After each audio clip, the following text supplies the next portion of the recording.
E hoje a gente convidou aqui a doutora Rita Barbulho, advogada realmente que sempre está em atuação aqui na cidade e principalmente na área criminal.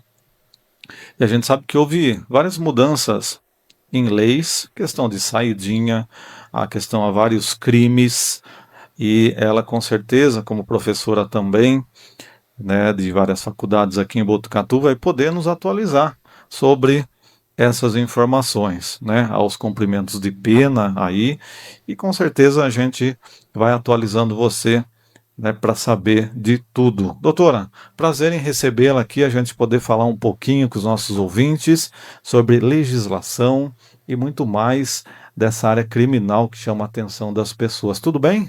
Oi, bom dia, Cristiano, ao Carlos, a toda a equipe, tudo bem? Bom dia a todos os ouvintes do Jornal da Muni. Realmente, Cristiano, é um assunto bem interessante, eu espero poder contribuir, aproveitando agora, né, a todos os ouvintes, a todos vocês aí da rádio, o meu cumprimento aí, que nós tenhamos um 2026 com muito sucesso, com muitas realizações e principalmente com muita saúde a todos nós. E deixar um abraço também a toda a equipe lá, né, que trabalha é, e trabalhou durante todo o ano, né? Doutor José Roberto Pereira, doutora Natália, também mandar um abraço para eles, né? Tem uma equipe lá que trabalha, né, junto. Sim, já estamos de volta todos aí, né? Todo mundo já voltou. Que o ano já começou e eles também mandaram aí um grande abraço a vocês.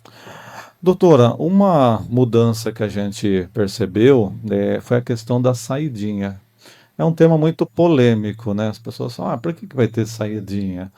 Né? E parece-me que restringiu mais de um tempo para cá. Sim. Porém, tem uma diferença. Tem preso que já estava no sistema anterior, depois mudou a lei. O que de forma efetiva mudou nessa questão de saidinha? Certo. Então, Cristiano, como você disse, nós atuamos aí mais à frente aí do direito penal e é um assunto de extrema relevância a toda a sociedade, porque nos afeta de forma direta ou indireta, né? Na realidade, no ano de 2025, nós tivemos mudanças bem fortes, assim, em relação à legislação penal. E essa da saída temporária, né, para os presos, ela é uma mudança que já decorre aí de meados, maio do ano de 2024. E que os reflexos foram vistos aí de forma mais firme, né, no ano de 2025, final do ano de 2024. Pois bem, a saída temporária é importante que se diga que são aqueles, né, 4 vezes ao ano, ali normalmente em épocas festivas, nós tivemos agora no final do ano. Ela é dada aos sentenciados, aos presos que estão cumprindo a sua pena, privativa de liberdade, em regime semiaberto. E aí eles têm esse direito de vir e passar alguns dias com a família. É um instrumento, Cristiano, de ressocialização bem fortemente assim dizendo.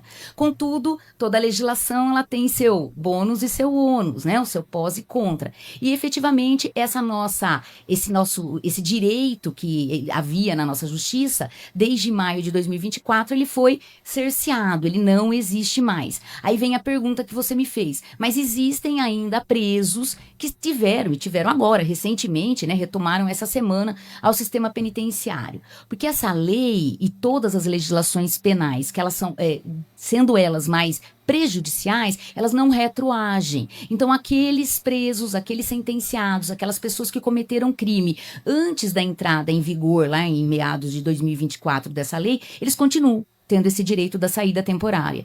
Aqueles que cometeram o crime após essa lei não têm mais esse benefício. Então, ainda nós vamos ter, por algum tempo, pessoas que saem e usufruem desse benefício legal, que tem sim seus bônus e seus ônus. Porque se houve essa mudança recente e houve uma condenação, por exemplo, vamos supor, de dezembro ou janeiro agora, né? Até a pessoa ter direito a uma saída temporária leva um tempo. Sim, E aí a gente vai sentir essa repercussão, talvez de redução, né, de presos saindo, talvez um pouco mais para frente. sim, O pedido se dá muitas vezes já no próximo feriado ou depende do cumprimento da pena, doutora? Depende do percentual cumprido. Na verdade, é assim, ó. Se a pessoa cometeu o crime um dia antes da entrada de vigor da lei, Cristiano, mesmo que ela não tenha sido condenada antes de maio de 2024, como o crime dela ocorreu antes da entrada em vigor dessa lei, e essa lei ela é mais severa, ele continua mantendo esse benefício. Por isso que nós vamos sentir essa caída, né, dos presos em saída temporária ao longo dos tempos, nesse ano que vem. Mas na realidade, ou a pessoa, se ela iniciou o cumprimento da pena no regime fechado, ela tem que cumprir um percentual, progredir para o regime de semiliberdade, aí ela vai ter direito a esse benefício da saída temporária que não é dado àqueles presos em regime fechado. Agora, a nossa próxima saída temporária é março, salvo engano, março, junho, setembro e dezembro. Então, nós temos 4 saídas temporárias por ano. Esse ano aqui nós vamos ter as 4 saídas para aqueles presos condenados e que cometeram crimes antes da entrada em vigor dessa lei. As pessoas que cometeram crime a partir de maio de 2024 não têm mais direito à saída temporária, estando ele no semiaberto ou não estando.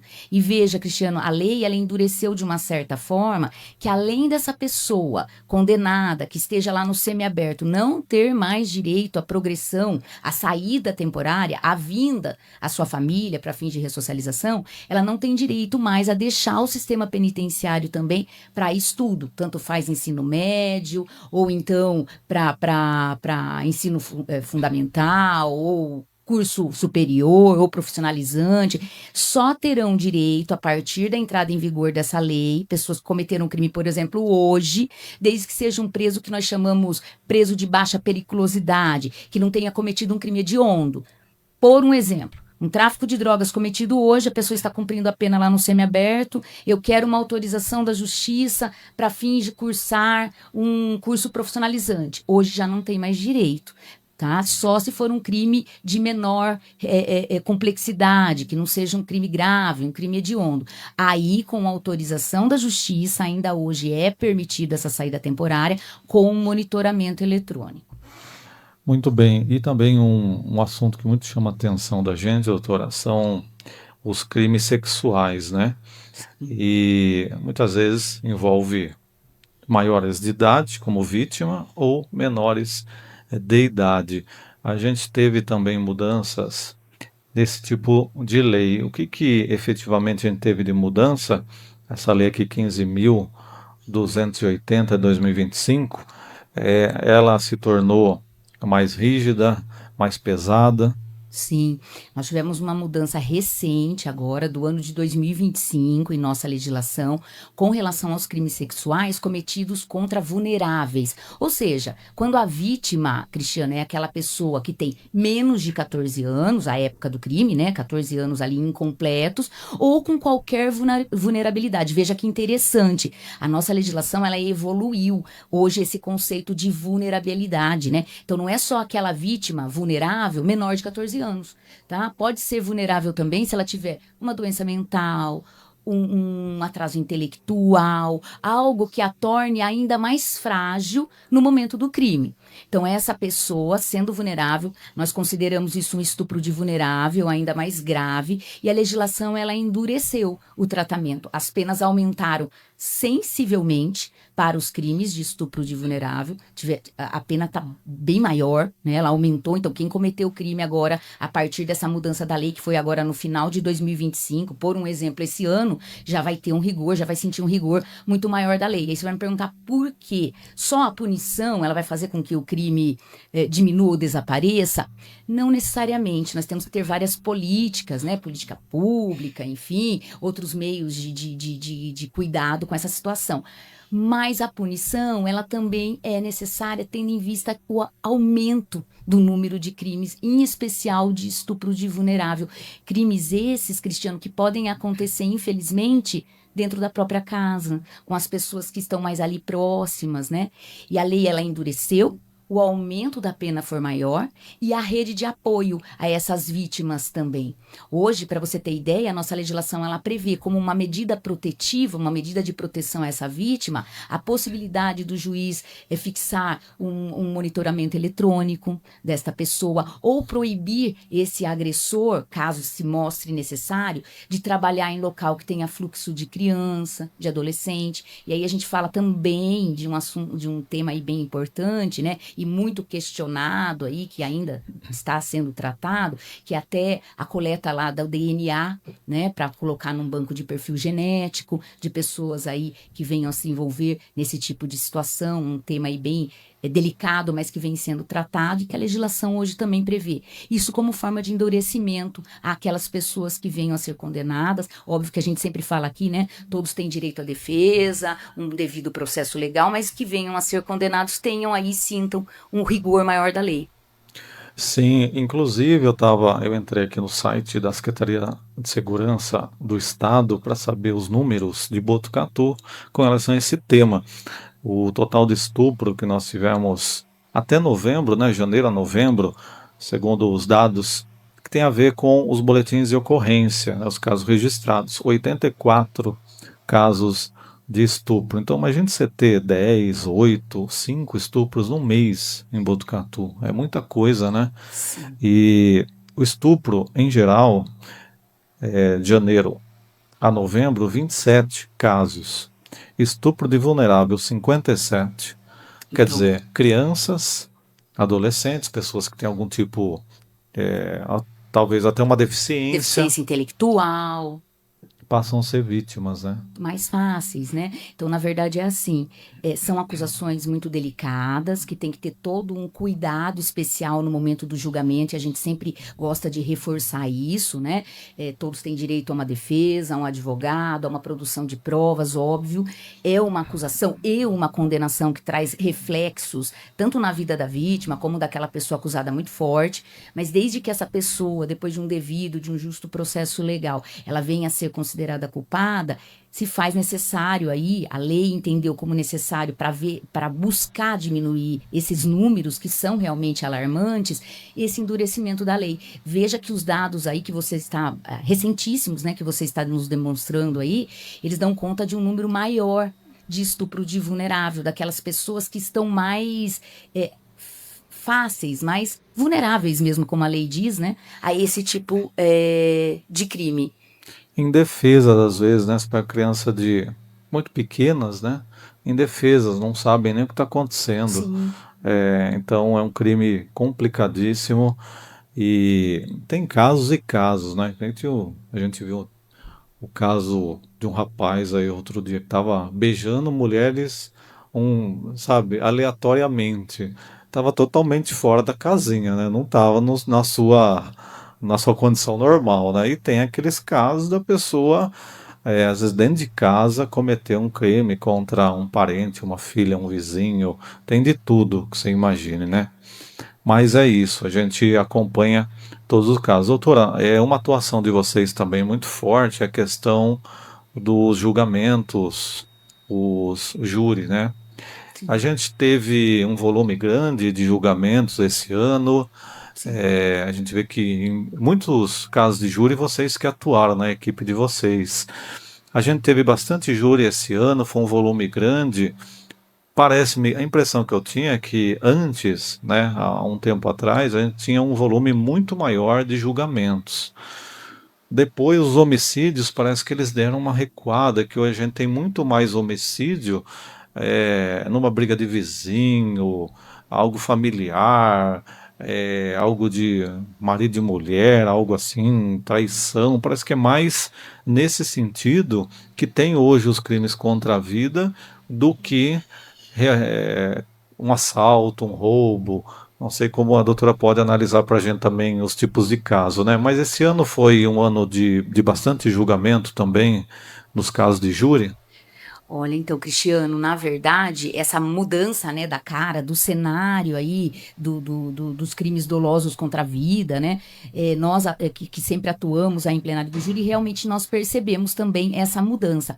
Isso ele é um bom sinal também, né, Cristiano? Porque nós percebemos aí que a nossa segurança pública está atuante, então que aqueles números de violência ou de casos aí mais delicados, que envolvam homicídio, por coisas e questões mais que chamam mais atenção, eles efetivamente reduziram. Mas, infelizmente, esse tipo de crime, é por isso que é o tribunal do júri, né, que é responsável aí pelo julgamento, ele envolve, né, sentimento, briga familiar, traição, como você disse, né, e esses crimes, quando ali dolosos, quando envolvem aí bem jurídico vida, eles são encaminhados ao tribunal do júri. Foi um ano de muito júri, nós tivemos aí presentes, não só nós, né, nossa equipe, mas outros advogados que atuam em tribunal do júri também, muitas vezes aí, até o finalzinho do ano, até dezembro, a juíza presidente aqui do tribunal do júri, ela também, e isso nós temos que deixar pontuado, né, ela acelerou bastante, então nós temos muitos julgamentos, né, praticamente toda quinta-feira.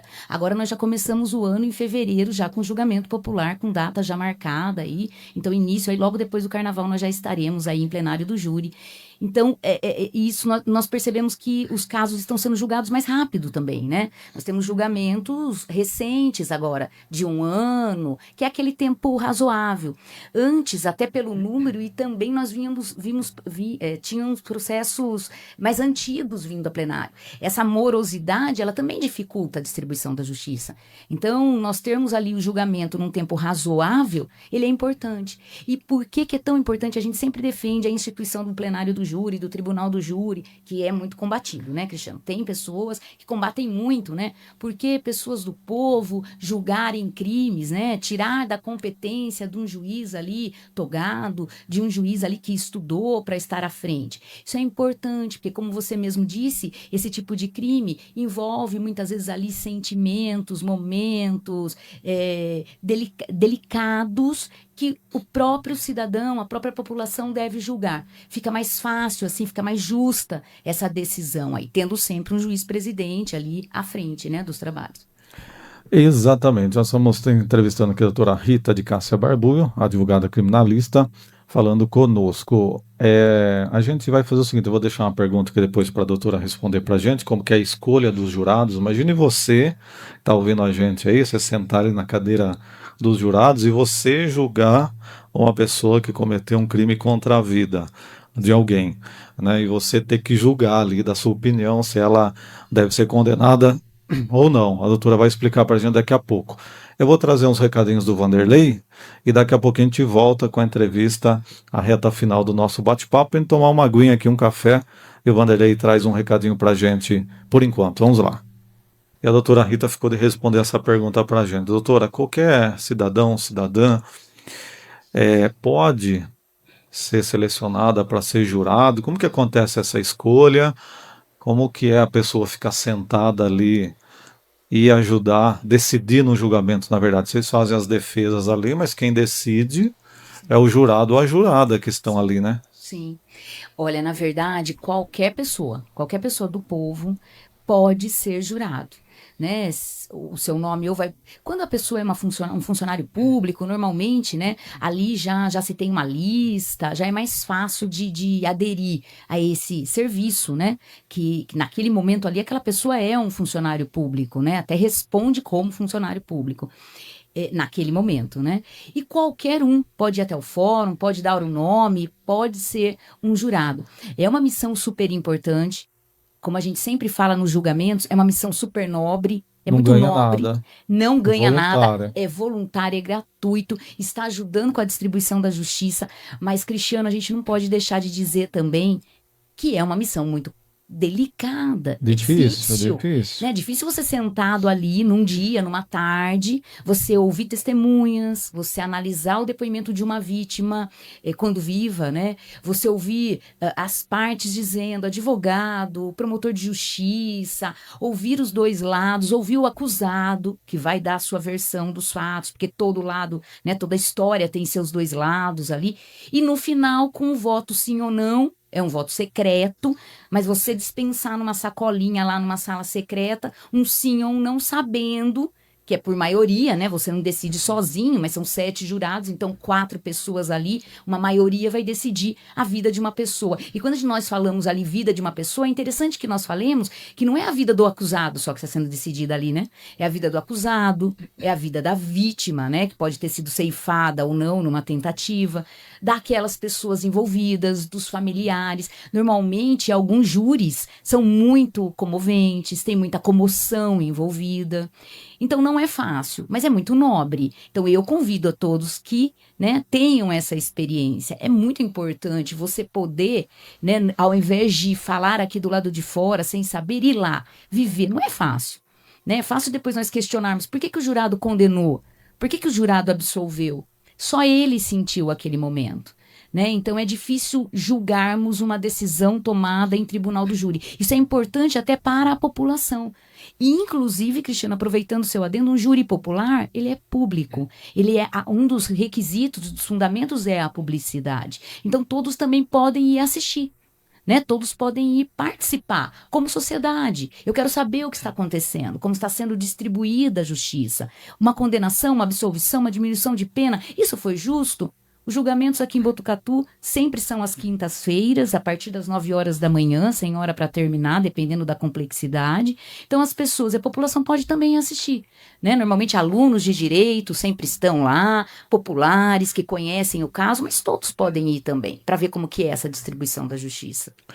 Muito bem, eu acho que é importante a gente falar desse assunto e para esse ano, doutora, tem já uma lista definida do ano inteiro, tem um volume grande de casos ou isso vai ser no mês a mês definido?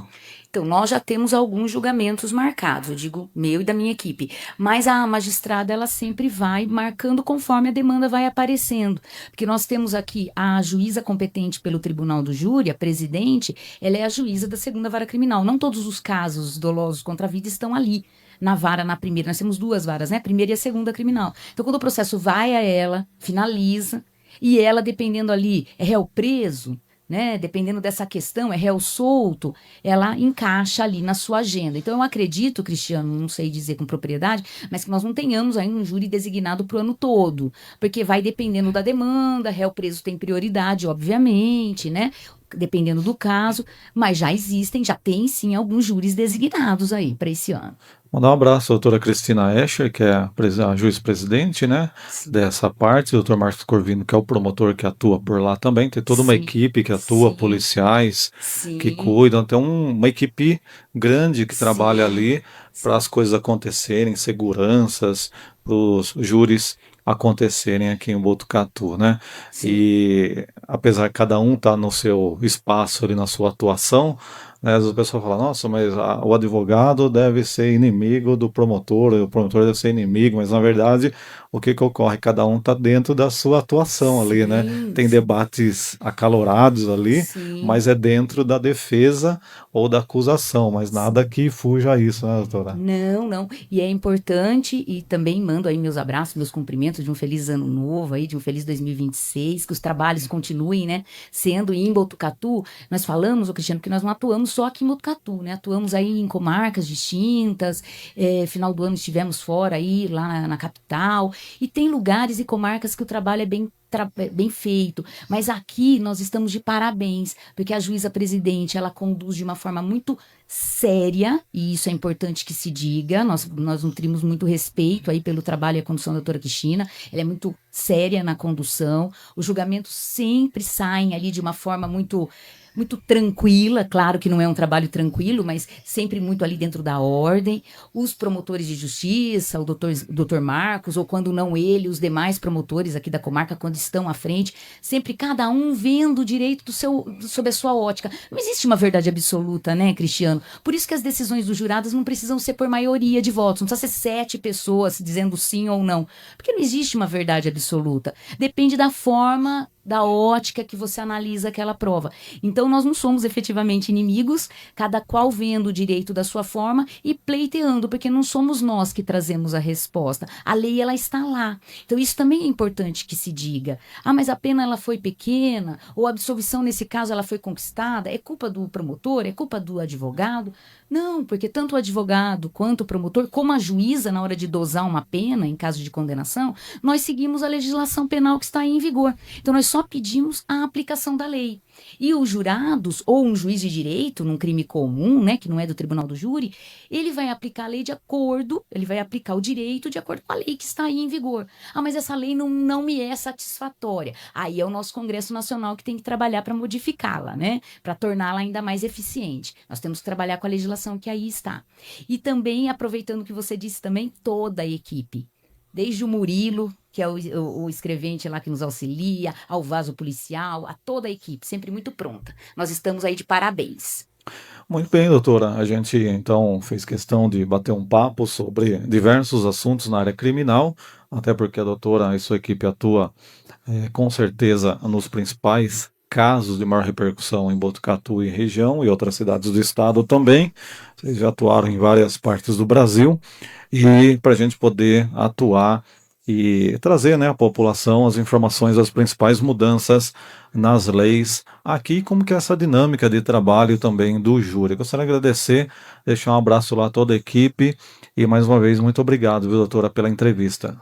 Obrigada, Cristiano, a toda a equipe. É um prazer estar aqui agora nesse início do ano, a todos os ouvintes. Espero ter esclarecido um pouco. É sempre muito gostoso, né, ter esse bate-papo aqui, que nós podemos falar um pouco aí do nosso dia a dia, né, que é importante, tem reflexo aí em toda a população. Sempre pontuando aí que a defesa ela é muito importante, o direito ele é muito importante. É muito bom que a população tome contato com todas essas questões, inclusive com essas mudanças recentes aí da lei e com o julgamento popular e as suas minúcias, porque envolve diretamente a nossa população. Eu agradeço a todos os ouvintes e estou aí à disposição para outros bate-papos. Muito bem, agora 9 horas e 1 minuto, César Júnior. Vamos para um rápido intervalo. Daqui a pouquinho a gente volta com mais notícias. Até já!